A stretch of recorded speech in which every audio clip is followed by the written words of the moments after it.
Je voudrais aussi vous dire que certains croient que c'est en nous intimidant ou en comptant sur des forces étrangères que notre pays peut s'en sortir. Les forces armées de sécurité du Mali, avec le soutien du M5RP du peuple malien, sous le leadership du président de la transition, accompagné avec ses compagnons d'armes, avec à ses côtés le ministre de la Défense, le ministre directeur chargé des services de renseignement et de sécurité. Mais c'est eux qui battent l'ennemi. Nous avons bien entendu notre Conseil national de transition. Au début, nous n'étions pas d'accord, mais on a fait un accord. Nous avons signé, nous nous sommes entendus sur un pacte d'honneur le 24 mai 2021. Pour que l'organe législatif qui est au Mali, de façon conditionnelle, nous l'acceptions. Il y a des gens qui sont réveillés en retard, qui sont venus dire, mais vous avez dit que l'organe était illégal et illégitime. J'ai dit, mais vous êtes réveillés à midi, nous on est sur pied depuis 6 heures. On a fait nos négociations dans la nuit du 24. Vous étiez en train de dormir. Vous réveillez le 24, le 25 dans la journée, vous n'avez fait un pam qu'ils ont dit que c'est illégitime. Mais ils n'ont rien compris. Mais j'ai dit tout ça pourquoi? Parce que si vous voulez que le gouvernement agisse, si vous voyez que le gouvernement agit, c'est parce qu'il a eu l'autorisation, c'est parce qu'il a eu le quitus du Conseil national de transition. Et ce Conseil national de transition, il y a eu des débats houleux, comme dans tout parlement. Les gens ne sont pas d'accord souvent, il faut expliquer, ils attaquent. Mais à la fin, le président du Conseil national de transition a pesé de tout son poids pour donner le quitus au gouvernement le 3 août 2021. Mais les uns et les autres croient que nous on va oublier ça parce qu'on aime content un jour on se réveille à des mots de tête, des mots de ventre. Nous ne perdons jamais de vue l'essentiel. Ceux qui sont venus représenter l'armée avec lesquels nous avons discuté. Je précise bien le 24 mai 2021, dans la nuit, la délégation était dirigée par notre, je dis souvent avec son calme olympien, il nous l'a montré ce jour d'ailleurs, l'actuel ministre de la Défense. C'est lui qui a conduit la délégation des militaires. Mais nous avons conclu un pacte d'honneur. Moi, je m'en tiens à ça jusqu'aujourd'hui. En tenez-vous à ça. Tous les débats qu'il y a, tous les coups bas, les courtou, les pirti paratala, il ne faut pas les suivre.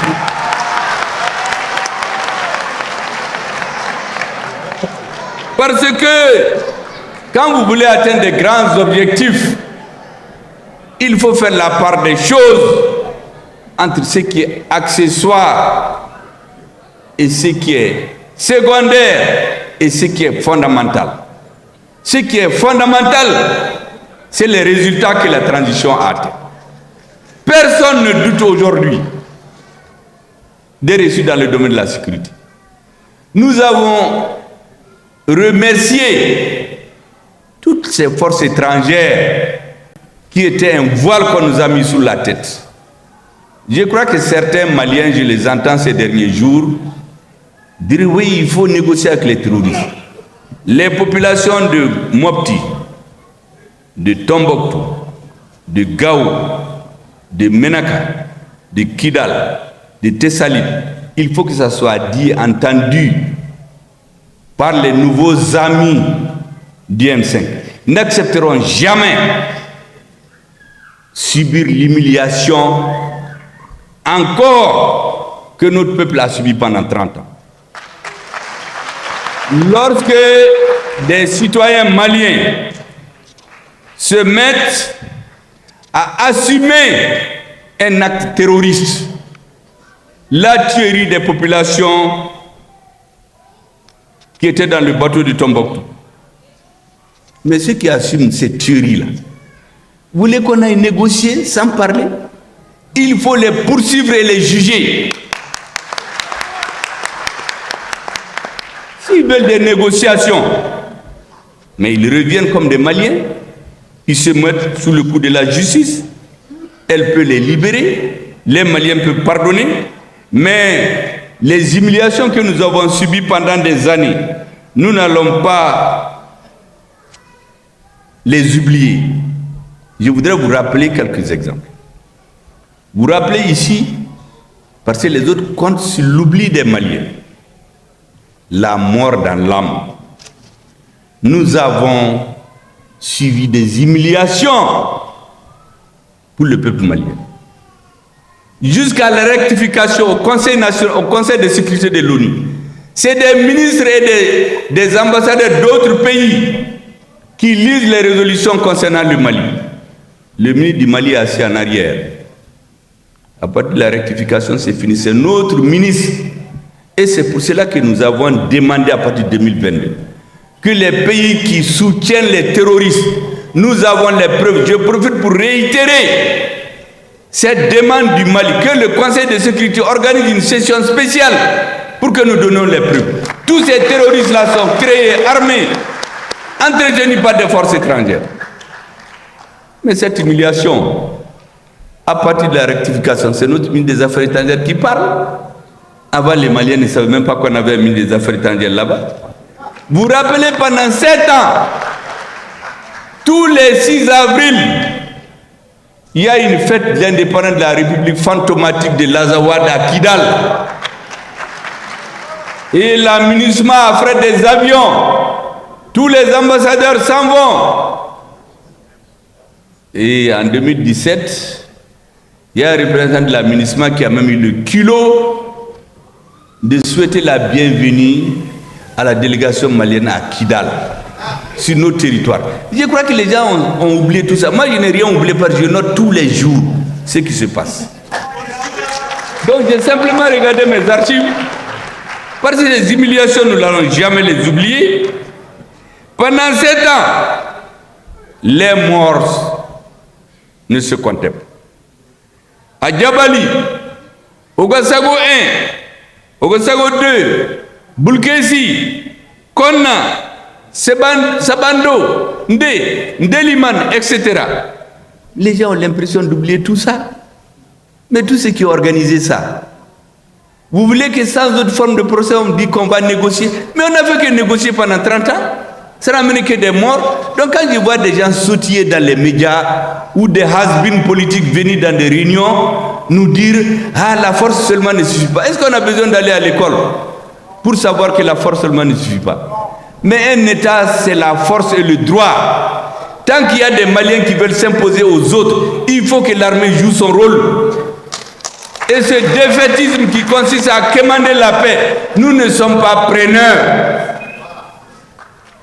L'État, c'est le droit. Et la justice malienne est en train de se réorganiser. Elle est en train de traquer les criminels à col blanc, ceux qui tuent. Vous avez vu dans les médias récemment, on a pris des gens avec 600 000 euros à l'aéroport ici. L'autre jour, c'est un aéroport d'un pays voisin qu'on a pris des gens qui transportaient 500 millions de francs CFA dans des valises. Donc il y a tout un réseau qui est organisé et leurs relais nous infiltrent. Ils infiltrent l'armée. Ils sont là avec des discours spécieux pour nous tromper. Soyons vigilants. Nos contradictions, gérons-les. Nous ne tombons pas dans l'erreur des Soudanais. Vous avez vu les Soudanais? Les autres ont fait plusieurs années pour les diviser. Quand ils ont divisé, ils ont eu le Soudan du Nord. Qu'est-ce qu'ils ont fait? Ils ont fait plus de 10 ans pour dire la démocratie, la démocratie. Après, on a trouvé des femmes, des jeunes, des intellectuels qui se sont mis dans la rue. Démocratie, démocratie, démocratie. Et puis certains militaires ont suivi cette chanson. Ils ont renversé le régime. L'étape suivante, c'est ce que certains sont en train de faire ici. Créer des bis-bis entre les militaires et les civils. Les militaires sont tombés dans le piège, ils ont renvoyé les civils et le pouvoir est resté seulement entre les militaires. La finalité, les militaires sont bagarrés. Mais où se trouve leur pays aujourd'hui? Le pays est détruit. Tous ceux qui réclamaient la démocratie là sont morts ou ils ont fui. Les autres sont réduits à courir pour chercher des alliés. Mais le Soudan, ils l'ont détruit. Faites attention. Tous ces faux soutiens de la transition qui sont chez nous, leur objectif c'est de faire échouer la transition. Nous allons eux les faire échouer. J'ai dit plusieurs fois, toute personne, tout groupe qui essaie de trahir la transition, allez répéter. Inch'Allah. La transition malienne, c'est une bénédiction de Dieu. Toute l'Afrique est en train de nous regarder. Nous n'avons pas le droit à l'échec. Et c'est pour cela que nous devons rester vigilants. Je ne le cesserai jamais de le dire. Et regardons autour de l'Afrique. Comment ça se passe? J'ai reçu dans mon bureau des Africains venus des pays développés, des délégations qui ont des nationalités de ces pays. Mais il y a des Noirs qui m'ont abordé après. Ils m'ont dit, à cause de Dieu, faites tout pour ne pas échouer. Tout le monde regarde le Mali. Toute l'Afrique regarde le Mali. Tout le monde progressiste regarde le Mali. Vous croyez que ça tombe dans l'oreille d'un sourd? Lorsque donc un ignare triomphant, comme je les ai appelés, sort pour me lancer des flèches, vous pouvez d'ailleurs comprendre pourquoi je ne me perds pas mon temps à lui répondre. Comme je l'ai déjà dit, un homme public, il faut vous battre avec vos idées. Traîner des contradicteurs devant la justice, c'est une peur de faiblesse. Traîner la presse devant la justice, c'est une peur de faiblesse. Et c'est pourquoi j'ai dit à tout le monde que personne, tant que j'ai le même raisonnement, ne me verra jamais amener un homme politique en justice ou un journaliste en justice pour ses idées. Je le combats avec mes idées. S'il a tort, il finira par être grillé. Je ne donne pas des exemples. Vous avez entendu ceux qui ont attaqué le Premier ministre ici, là, depuis 3 ans. Où est-ce qu'ils sont aujourd'hui? Ou bébé ou au Congo? Ou bien certains se sont tués ou sont portés disparus de la scène politique. Vous entendez des gens qui viennent, ils prennent des contradictions, ils sautillent là-dessus. Mais les contradictions, c'est les sources du progrès. Dans un groupe, s'il n'y a pas de contradiction, il n'y a pas de progrès. Mais Abdelkader Mega que vous voyez, et Bouba Traoré, ceux qui sont dans le M5 le savent, au début du M5, mais je ne m'entendais pas avec eux. Et Abdelkader, c'est un homme direct. Il m'a dit, je ne suis pas d'accord avec vous. J'ai dit, petit frère, viens à la maison, on va échanger. Quand on a échangé, c'est un homme de bonne foi. Il dit, bon, je vais remarquer. Mais Bouba que vous voyez là, mais au début, même quand je parlais, Bouba ne voulait même pas entendre au M5. Jusqu'au jour où le M5 est fait rencontrer le président de la République. Et j'ai parlé ce jour au nom des forces regroupées au sein du M5. Quand je suis sorti, Bouba m'a pris par la main. Il dit, Dogo, Bikonen Sonnier. C'est à partir de ce jour qu'on a commencé à se comprendre. Moi, j'aime les hommes entiers. Mais s'il y avait des ignares triomphants là-bas, ils allaient me dire, ah, attention, hein, Bouba là, il ne t'aime pas, Kader là, il ne t'aime pas. Un jour, au sorti d'une réunion du M5, quelqu'un m'a abordé, il a surpris des gens en train de mal parler de moi. Donc, il faut se méfier. J'ai dit, mais attention, mais ta femme et tes enfants, est-ce que souvent ils ne te cassent pas les sucres sur le dos quand tu n'es pas à la maison?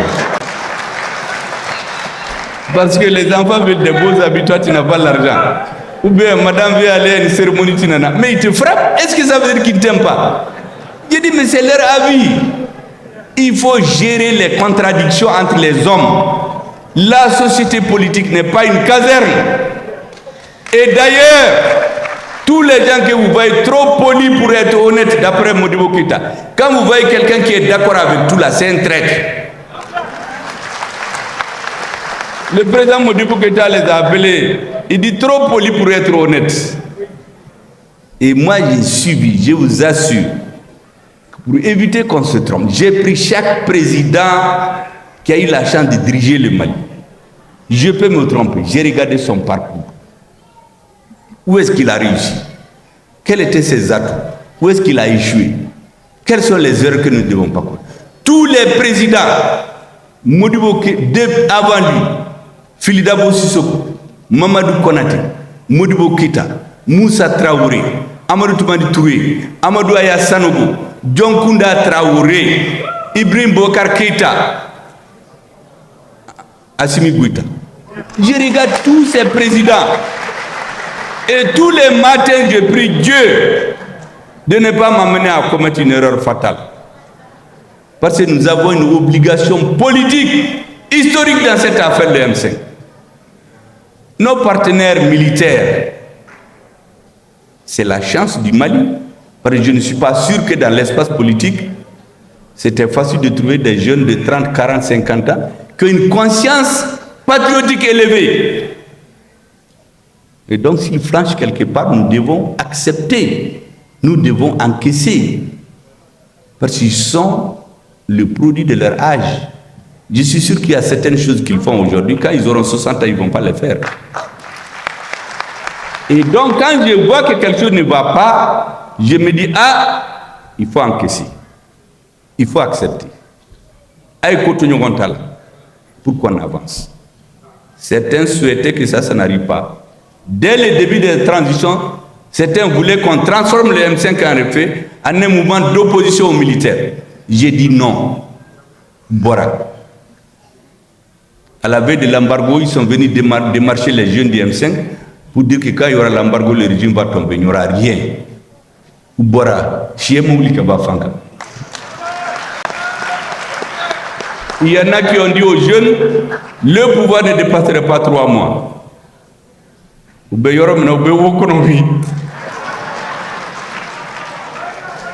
Deuxième étape, le premier ministre tombe malade. Des gens très polis s'organisent pour tromper les militaires, profitant de leur jeunesse et leur mauvaise analyse, bien analyse erronée de la situation politique. Ah, le premier ministre, il veut être président, il veut tromper les militaires.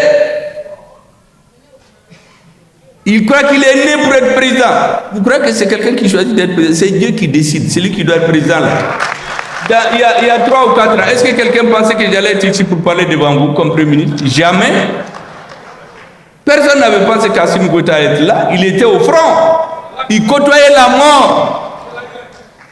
Tous les militaires qui sont là aujourd'hui, c'est des gens qui ont fait entre 15 et 18 ans au front. Côtoyer la mort. Pendant que d'autres étaient ici à Bamako dans les courtes, dans la corruption, dans les terrains, dans les vols et dans les combinaisons avec l'étranger. Mais s'ils viennent, je dois leur faire confiance.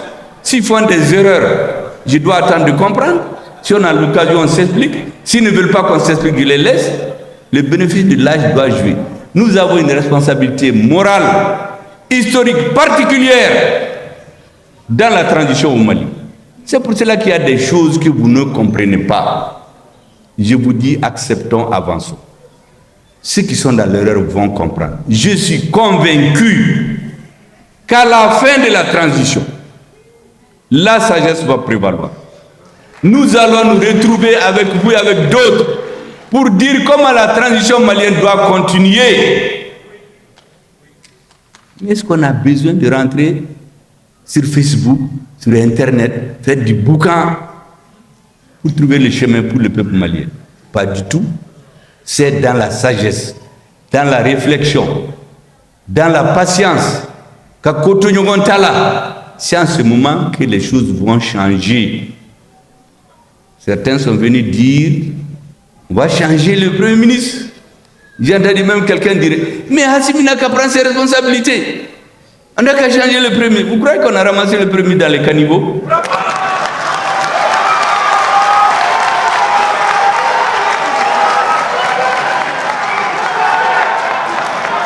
Vous croyez que Assimi Goïta a usurpé son pouvoir?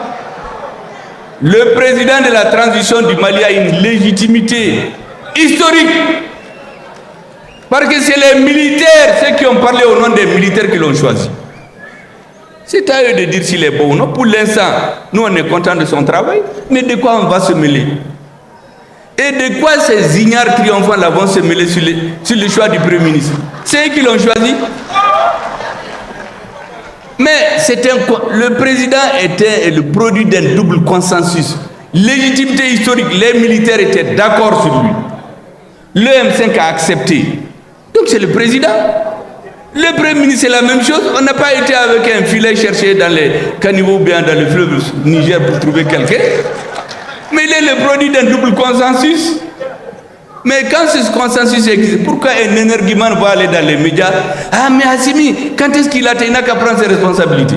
Mais toi tu n'en as même pas. Tu demandes à Assimi de prendre. Tu n'as même pas de responsabilité. Donc je voulais vous dire que nous avons une tête claire. Tout ce que je vous demande, c'est la confiance. Je vais tout faire pour ne jamais décevoir votre confiance. Et si quelque chose ne va pas, il vaut mieux me le dire. Il y a des gens qui ont été en détention ici, mais avant qu'on les arrête, moi je les ai appelés pour leur dire avec quoi je n'étais pas d'accord. Mais on dit ailleurs, oui, c'est le premier qui a dit de dire. Je ne me mêle pas de ça. Je respecte tous les cadres. Parce que je sais qu'in fine, il y a Dieu qui est avec cette transition. Personne, je dis bien, ne va nous conduire dans l'erreur.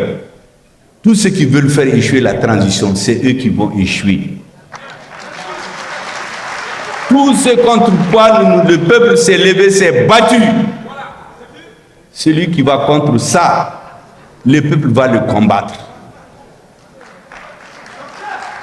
Et pour l'instant, dans les grandes lignes, les Maliens sont satisfaits. Maintenant, on est dans une situation géopolitique, géostratégique, internationale, où on ne peut pas tout avoir tout de suite. Tous ces messieurs qui disent la paix, est-ce que vous savez qu'à un moment donné, quand on organise la cérémonie d'indépendance de la République fantomatique de l'Azawad, quand on embarque les officiels, on dit aux représentants du Mali, les ministres, il ne faut pas aller avec le drapeau du Mali. Hein. On a subi cette humiliation ici. Mais les gens qui viennent nous dire aujourd'hui, entendre, où est-ce qu'ils étaient en ce moment? C'était ils n'étaient même pas là. Parce qu'ils ne savent même pas ce qui se passait en ce moment. Nous avons tout suivi. Ces humiliations, nous n'allons jamais les subir. Les ministres passaient la journée à l'aéroport pour avoir un avion. Le soir, on leur dit de retourner. Aujourd'hui, quand un ministre voyage, quand c'est nécessaire, c'est les femmes qui le transportent. Il y a des parties du territoire où nous ne pouvons pas aller. Aujourd'hui, il n'y a aucune partie du territoire où nous ne pouvons pas aller.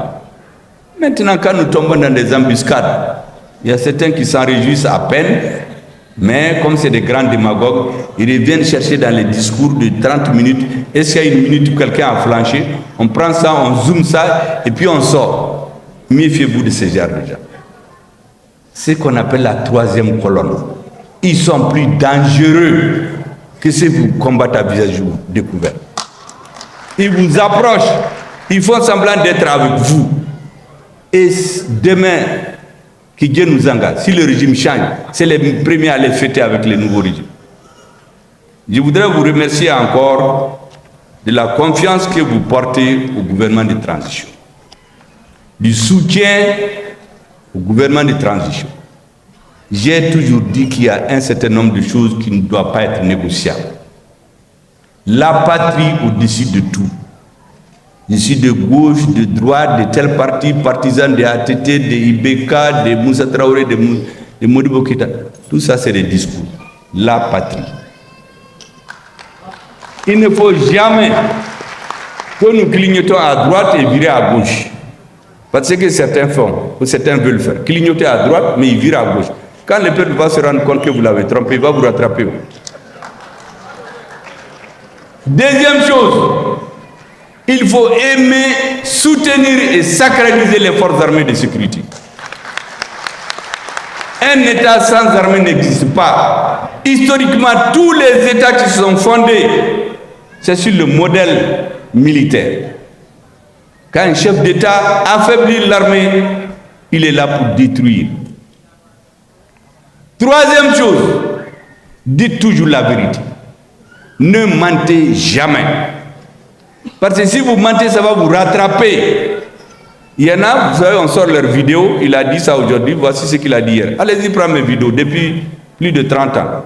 Vous n'allez pas voir les contradictions là-dedans. Parce que j'essaie de ne pas mentir.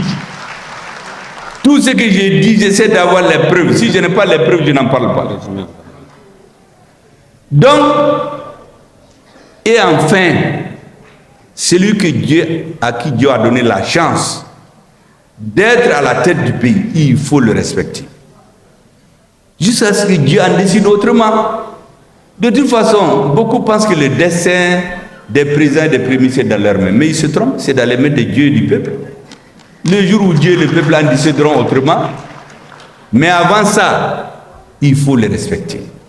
Il ne faut jamais traîner le président dans la boue. Ça n'a jamais apporté du bonheur. Vous voyez aux États-Unis, un des grands pays, quels que soient les crimes que leurs présidents font, une fois qu'ils quittent, ils les laissent. Ça n'apporte rien. Le fait même de quitter le pouvoir, ça c'est la sanction suprême. Voici les conseils que je voulais vous donner. Maintenant, c'est à vous. Réagissez en commentaire, partagez vos réflexions et vos idées. Si cette vidéo vous a éclairé, n'hésitez pas à l'aimer et à la partager avec vos amis. Ensemble, nous construisons l'Afrique de demain. Restez connectés sur Afrique Diverse TV pour encore plus d'informations et de débats passionnants. À très bientôt.